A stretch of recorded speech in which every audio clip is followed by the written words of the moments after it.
લાવીએ અમે ચંદ્રન મંગળ ને નહીં ઉતારીએ, પણ અધિકારીઓ તમને પગે લાગતા થઈ જાય ને એ તાકાત અમારા ગોપાલ ઇટાલિયામાં છે.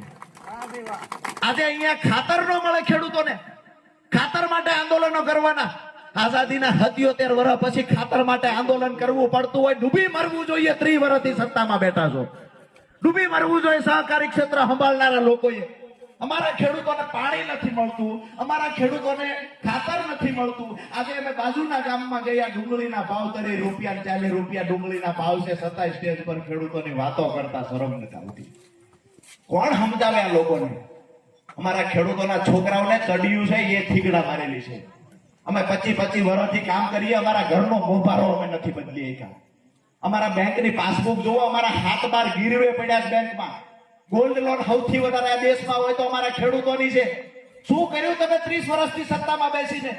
2014 થી તમે દેશનું સંચાલન કરો છો, કેન્દ્રમાં બેઠા છો.